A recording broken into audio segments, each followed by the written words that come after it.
جی شروع کریں.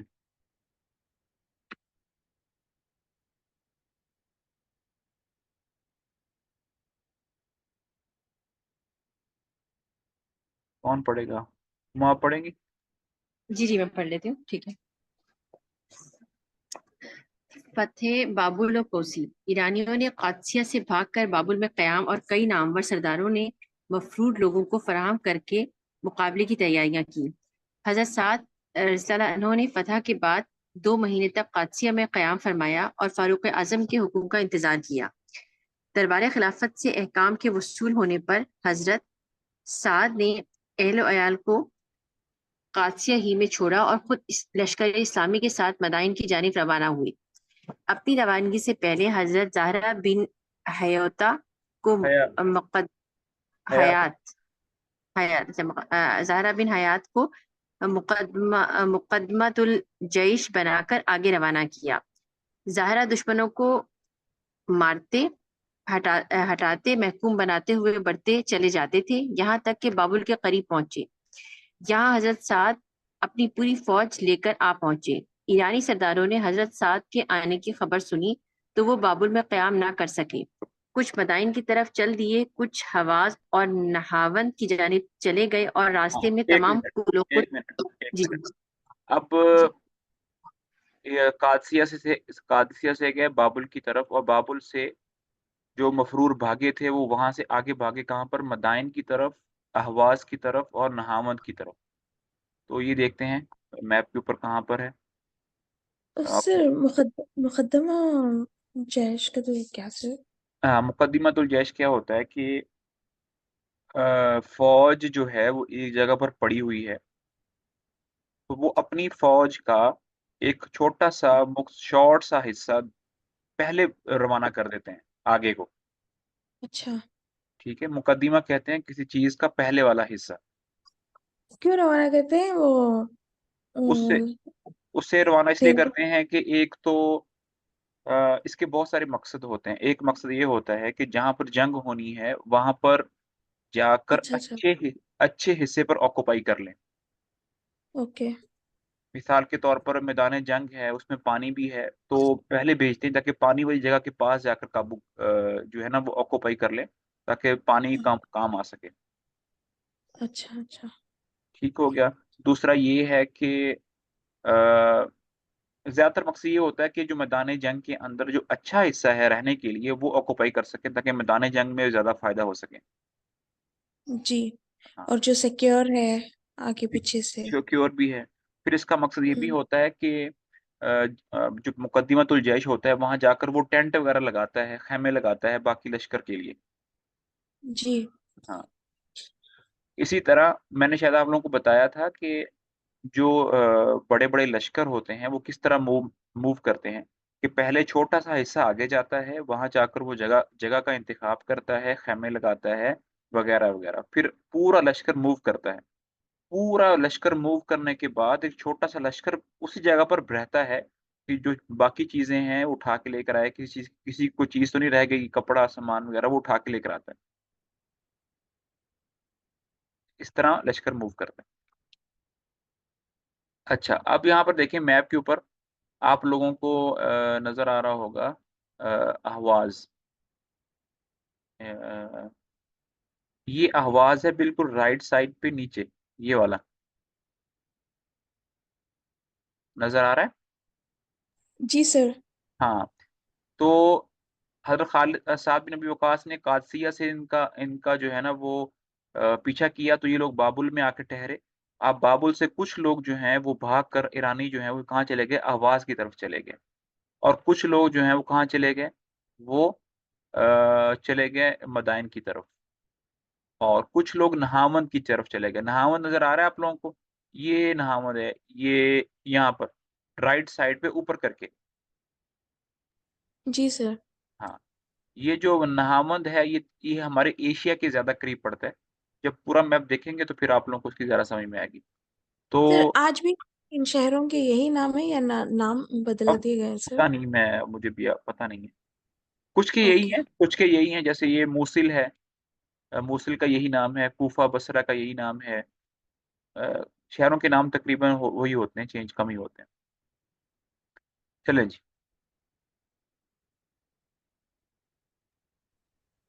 پڑھیے جی، کنٹینیو کیجیے۔ جی، کچھ حواس اور نہاون کی ہاں، جانب چلے گئے اب اور دیکھا، اب راستے یہ میں دیکھیں یہ جو لفظ ہے نا غلط لکھا ہوا ہے، یہ اصل میں احواز ہے۔ آواز، ٹھیک ہے، ٹھیک ہے، ٹھیک ہے، کچھ احواز اور نہاون کی جانب چلے گئے اور راستے میں تمام پلوں کو توڑتے اور دریائے دجلہ اور اس کی نہروں اور ندیوں کو ناقابل عبور بناتے ہوئے تمام پلوں کو بناتے ہوئے گئے۔ ایرانیوں کے فرار و منتشر ہونے کی خبر سن کر حضرت سعد نے حضرت زہرا کو حسب دستور آگے روانہ کیا اور خود بھی ان کے پیچھے بڑے لشکر کو لے کر متحرک ہوئے۔ حضرت زہرا جب مقام کوسی پر پہنچے تو معلوم ہوا کہ یہاں ایرانیوں کا مشہور سردار شہریار مقابلے پر آمادہ ہے۔ کوسی وہ مقام ہے جہاں نمرود نے ابراہیم خلیل اللہ کو قید کیا تھا۔ قید خانے کی جگہ اس وقت تک محفوظ تھی۔ شہریار حضرت زہرا کے قریب پہنچے تو حال سن کر کوسی سے باہر نکلا اور مسلمانوں کے مقابل صف آرا ہو کر میدان میں آگے بڑھ کر للکارا کہ تمہارے سارے لشکر میں جو سب سے زیادہ بہادر جنگجو ہو وہ میرے مقابلے پر آئے۔ یہ سن کر زہرا نے جواب دیا کہ میں خود تیرے مقابلے پر آنے کو تیار تھا، لیکن اب تیری لن ترانی سن کر تیرے مقابلے پر اس لشکر میں سے کسی ادنا ترین غلام کو بھیجتا ہوں کہ وہ تیرے غرور کا سر نیچا کر دے۔ یہ کہہ کر آپ نے نائل بن جعشم اعرج کو، جو قبیلہ بنو تمیم کا غلام تھا، اشارہ کیا۔ حضرت نائل بن جعشم فوراً گھوڑا نکال کر میدان میں شہریار کے مقابل پہنچے۔ شہریار ان کو نہایت کمزور دیکھ کر ان کی طرف بڑھا اور گردن پکڑ کر کھینچا اور زمین پر گرا کر ان کی چھاتی پر چڑھ بیٹھا۔ اتفاقاً شہریار کا انگوٹھا حضرت نامل کے منہ میں آ گیا۔ انہوں نے اس کو زور سے چبایا کہ شہریار بےتاب ہو گیا اور حضرت نائل فوراً اٹھ کر اس کے سینے پر چڑھ بیٹھے اور بلا توقف خنجر نکال کر اس کا پیٹ چاک کر دیا۔ شہریار کے مارے جاتے ہی تمام ایرانی فوجیں بھاگ پڑی۔ شہریار کی ذرا قیمتی پوشاک، زری تاج اور ہتھیار لگا کر آئیں۔ چنانچہ اس حکم کی تعمیل ہوئی اور لشکر اسلام اس نظارے کو دیکھ کر اللہ تعالیٰ کی حمد و ثنا میں مصروف ہوا۔ بحرہ شیر کی فتح۔ بحرہ شیر ایک مقام کا نام ہے جو مدائن کے قریب ایک زبردست قلعہ اور شہر تھا۔ بحرہ شیر میں شاہی باڈی گارڈ کا ایک زبردست رسالہ اور دارالسلطنت کی حفاظت کے لیے نہایت زبردست اور بہادر فوج رہتی تھی۔ مدائن اور بحرہ شیر کے درمیان دریائے دجلہ حائل تھا۔ بحرہ شیر اس طرف تھا اور دجلہ کے اس طرف مدائن تھا۔ شہنشاہ ایران کبھی بحرہ شیر میں ہی آ کر رہتا تھا۔ یہاں بھی شاہی ایوان اور شاہی کارخانے موجود تھے۔ اسلامی لشکر کوسی سے آگے بڑھا تو بحرہ شیر پہنچنے تک کئی مقامات پر ایرانیوں کا مقابلہ کرنا پڑا اور ان کو شکست دے کر راستے میں ہٹانا پڑا، یہاں تک کہ مسلمانوں نے بحرہ شیر کا محاصرہ کر لیا۔ یہ محاصرہ 3 مہینے تک جاری رہا۔ آخر محصورین سختی سے تنگ آ کر مقابلے پر آمادہ ہوئے اور شہر پناہ سے باہر مقابلے پر آئے۔ بالآخر مقتول و مغرور ہوئے اور اسلامی لشکر فاتحانہ بحرہ شیر میں داخل ہوا۔ بحرہ شیر کے مفتوح ہوتے ہی یہ لفظ ہے یزجرد نے مدائن سے بھاگنے اور اموال و خزائن کے مدائن سے منتقل ہونے کی تدابیر اختیار کی۔ مدائن سے یزجرد کا معا خزائن کے بھاگ جانا مسلمانوں کے لیے خطرات کا بدستور باقی رہنا تھا۔ بحر ظلمات میں دوڑا دیے گھوڑے ہم نے۔ حضرت سعد کو اب اس بات کا خیال تھا کہ جس قدر جلد ہو مدائن پر قبضہ کریں، لیکن دریائے دجلہ درمیان میں حائل تھا، اس کا پایاب عبور کرنا سخت دشوار تھا۔ ایرانیوں نے بحرہ شیر سے بھاگتے ہوئے پل کو بالکل مسمار اور منہدم کر دیا، دور دور تک کوئی کشتی بھی نہیں چھوڑی۔ دوسرے کنارے پر ایرانی فوجیں بھی متعین تھیں جو عبور دریا سے مانا تھی۔ دوسرے روز حضرت سعد نے گھوڑے پر سوار ہو کر تمام فوج کی کمر بندی کرا کر فرمایا کہ تم میں کون ایسا بہادر سردار ہے جو اپنی جمعیت کے ساتھ اس بات کا وعدہ کرے کہ وہ ہم کو دریا کے عبور کرنے کے وقت دشمن کے حملے سے بچائے گا۔ حضرت عاصم بن عمرو نے اس خدمت کی ذمہ داری قبول کی اور 600 تیر اندازوں کی ایک جماعت لے کر دریائے دجلہ اس کنارے کے اونچے مقام پر جا بیٹھے۔ حضرت سعد نے نستعین باللہ و نتوکل علیہ حسبنا اللہ و نعم الوکیل ولا حول ولا قوۃ الا باللہ العلی العظیم کہہ کر اپنا گھوڑا دریا میں ڈال دیا، اور ان کی تقلید میں دوسروں نے بھی جرت سے کام لیا، اور دیکھتے ہی دیکھتے لشکر اسلامی دجلہ کی طوفانی موجوں کا مقابلہ کرتا ہوا دوسرے کنارے کی طرف متوجہ ہوا۔ یہ سیلاب لشکر جب نصف سے زیادہ دریا کو عبور کر چکا، اس طرف سے ایرانی تیر اندازوں نے تیر بازی شروع کی۔ ادھر سے عاصم رضی اللہ عنہ اور ان کی جماعت نے ایرانی تیر اندازوں پر اس زور قوت کے ساتھ تیر پھینکے کہ بہت سے ایرانی مقتول و مجروح ہوئے، اور اس بلائے بے درما سے اپنی جان بچانے کی تدبیروں میں مصروف ہو کر لشکر اسلام کو عبور دریا سے نہ روک سکے۔ مسلمانوں نے اس طرف پہنچ کر ایرانیوں کو قتل کرنا شروع کر دیا۔ فتح مدائن۔ یزدجرد مسلمانوں کے پہنچنے سے پہلے ہی اپنے اہل و عیال اور خزائنوں کے مدائن سے روانہ کر چکا تھا، تاہم قیصر ابیض ہاں شاہی محل یہ لفظ ہے قصر ابیض۔ اچھا قصر ابیض شاہی محل اور دارالسلطنت میں مال و دولت کی کمی نہ تھی۔ اسلامی لشکر کے دریا کے عبور کر لینے کا حال سن کر یزدجرد بھی مدائن سے چل دیا۔ مسلمانوں نے شہر کی مختلف سمتوں سے شہر میں داخل ہونا شروع کیا۔ خود باشندگان شہر شاہی محلات کی لوٹ مارا مسلمانوں کے پہنچنے اور شہر میں داخل ہونے سے پہلے ہی شروع کر دی تھی۔ حضرت سعد قصر کیا تھا، یہ قصر ابیض، ہاں ابیض، اوکے، قصر ابیض میں داخل ہوئے اور ان کی زبان سے بے اختیار یہ آیتیں نکلی: کم ترکوا من جنتیوں وعیون وزروع ومقام کریم ونعمت کانوا فیہا فاکہین کذالک وأورثناها قوما آخرین۔ حضرت سعد رضی اللہ عنہ نے وہیں ایک سلام سے 8 رکعتیں صلاۃ الفتح کی پڑھی۔ یہ جمعے کا روز تھا۔ قصر ابیض میں جس جگہ کسریٰ کا تخت تھا وہاں ممبر رکھا گیا۔ اسی قصر میں جمعہ ادا کیا گیا۔ یہ پہلا جمعہ تھا جو دارالسلطنت ایران میں ادا کیا گیا۔ اس شاہی محل میں جس قدر تصاویر و تماشیر تھیں وہ اعلیٰ حال قائم رہیں۔ نہ حضرت سعد رضی اللہ عنہ نے ان کو توڑا پھوڑا، نہ وہاں سے جدا کیا۔ بوجہ نیت اقامت اس قصر میں اس نماز کو قصر بھی نہیں کیا گیا۔ زہر بن حیات کو ایرانیوں کے تعاقب میں نہروں کی جانب روانہ کیا گیا۔ مال غنیمت کے فراہم کرنے پر عمر بن مقرن کو اس کی تقسیم پر سلیمان بن ربیعہ باہلی کو مامور کیا گیا۔ مال غنیمت میں شہنشاہ ایران کی بہت سی نادر روزگار چیزیں مسلمانوں کے ہاتھ آئیں۔ چاندی، سونے اور جواہرات کی مورتیاں، کسریٰ کا شاہی لباس، اس کا زر نگار تاج، اس کی زرہ اور اسی قسم کی بہت سی چیزیں مسلمانوں نے ان کے بھاگنے والوں سے چھینی، جو ان چیزوں کو لے کر ایوان شاہی سے بھاگتے تھے۔ ایوان شاہی کے خزانے اور عجائب خانوں میں خاقان چین، قیصر روم، داہر شاہ ہند، بہرام گور، سیادش نعمان بن یہ کیا لکھا ہے منذر، کسریٰ، ہرمز فیروز کے خود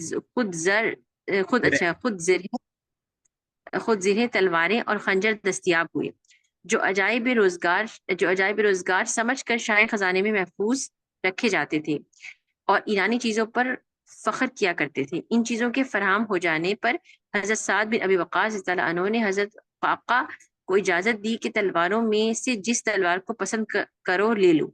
حضرت قاقہ نے یہ سن کر قیصر روم ہرقل کی تلوار اٹھائی۔ پھر حضرت سعد نے اپنی طرف سے بہرام گور کی زرہ بھی ان کو مرحمت فرمائی۔ حضرت سعد نے علاوہ خمس کے جو چیزیں نادرات روزگار میں شمار تھیں وہ سب جمع کر کے دربار خلافت کو روانہ کر دی۔ انہیں نادرات روزگار میں کسریٰ کا فرش تھا جو بہار کے نام سے موسوم تھا۔ یہ فرش 90 گز لمبا اور 10 گز چوڑا تھا۔ فرش کیا مطلب؟ کس طرح کا فرش؟ فرش سے مراد میرے خیال پہ یہاں پر وہ کارپیٹ، وہ قالین ہے جو وہ میرے خیال میں جو ان کے اچھا وہ اوکے اوکے اوکے۔ یہ فرش 90 گز لمبا اور 10 گز چوڑا تھا۔ اس پر پھول پتیاں، درخت، نہریں، تصویریں اور کنچے سب سونے، چاندی اور جواہرات سے بنائے گئے تھے۔ شاہان فارس جب موسم بہار گزر جاتا، اس کی یاد میں اس فرش پر بیٹھ کر شراب نوشی کیا کرتے تھے۔ جب یہ تمام چیزیں مدینہ منورہ پہنچی تو لوگ دیکھ کر حیران ہو گئے کہ فاروق اعظم نے تمام سامان و اسباب لوگوں کو تقسیم کر دیا۔ فرش کی نسبت عام طور پر لوگوں کی رائے یہ تھی کہ اس کو تقسیم نہ کیا جائے، لیکن حضرت علی رضی اللہ عنہ نے فرمایا کہ نہیں، اس کو بھی تقسیم کر دیا جائے۔ چنانچہ حضرت فاروق اعظم نے حضرت علی رضی اللہ عنہ کی رائے سے اس فرش کو بھی کاٹ کاٹ کر لوگوں میں تقسیم کر دیا۔ سبحان اللہ۔ حضرت علی رضی اللہ عنہ کے حصے میں جو فرش کا ٹکڑا آیا وہ بہت نفیس ٹکڑوں میں نہ تھا، تاہم انہوں نے اس کو 30,000 دے کر دینار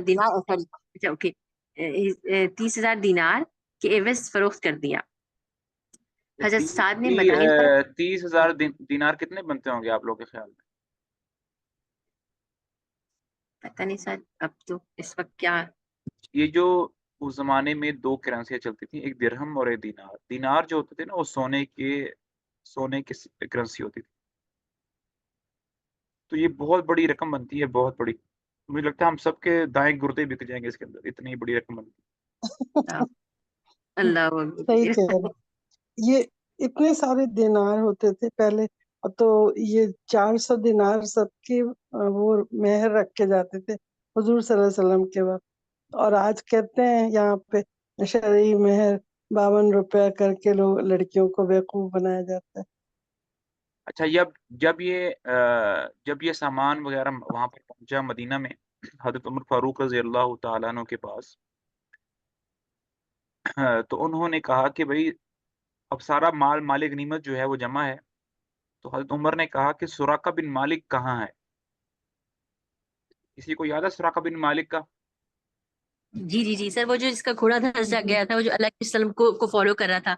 ہاں، تو اللہ کے نبی نے ان سے کہا تھا کہ اے سراقہ، تمہارا کیا حال ہوگا جب تم کسریٰ کے تاج اور اس کا لباس پہنو گے؟ تو آپ لوگ صرف اندازہ کرنے کے لیے یہ سمجھ لیں کہ جیسے وائٹ پیلس ہے نا اس کا امریکہ کا، ٹھیک ہے نا، ویسے جی سمجھ لیں کہ جس طرح لوگ وہاں جا کر تصویریں کھنچوانا پسند کرتے ہیں، اسی طرح ان کا قصر ابیض بھی وائٹ کو ہی کہتے ہیں، وائٹ پیلس ہی کہہ لیں۔ تو ایران والوں کا مدائن کے اندر جو سب سے بڑا پیلس تھا، جیسے آپ نے تفصیل دیکھ ہی لی ہے کتنا سامان آیا تھا، تو اللہ کی نبی نے سراقہ بن مالک سے کہا کہ تمہارا کیا خیال ہے جب تم اس کے کنگن، اس کی تلوار، اس کے زر پہنو گے اس کے کسریٰ کا؟ تو وہ بڑا حیران ہوا کہ میں ایک بدو سا آدمی ہوں، صحرا میں رہنے والا ہوں، کہاں اس آدمی کا پہنوں گا؟ تو پھر اللہ تعالیٰ نے اپنے نبی کی اس بات کو سچ کر دکھایا۔ حضرت عمر کے زمانے میں جی جب پھر وہ سارا کے سارا تلواریں اور وہ کنگن گئے، تو مال غنیمت کو تقسیم ہونے سے پہلے حضرت عمر نے کہا کہ وہ سراقہ بن مالک کہاں ہے، ان کو بلاؤ۔ جی جی انہیں سراقہ بن ڈھونڈ کے پہنوایا تھا ہاں کنگن۔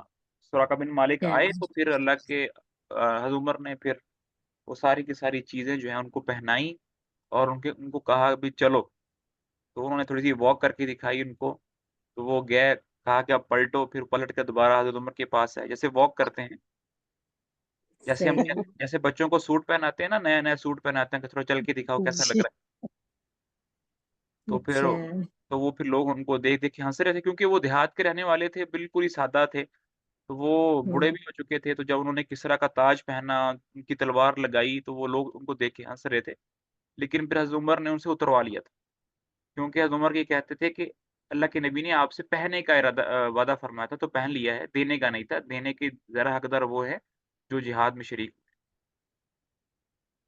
ہو۔ چلے جی، اب مارکا ہے جولا، دیکھتے ہیں یہ کہاں پر ہوا، حلوان میں مقیم ہوا۔ اچھا، حلوان دیکھتے ہیں کہ حلوان کہاں پر ہے، اللہ کرے مل جائے حلوان ہمیں۔ یہ دیکھیں، اچھا جی، ہم اسی میپ کو فالو کرتے جائیں گے، تو یہ بابل ہے، بابل سے پھر آگے یہ گیا ہے مدائن میں، یہاں پر مدائن جو ہے یہ سمجھ لیں بالکل ان کا کیپٹل ہے۔ تو اوپر کو اگر چلتے جائیں تو آپ کو یہ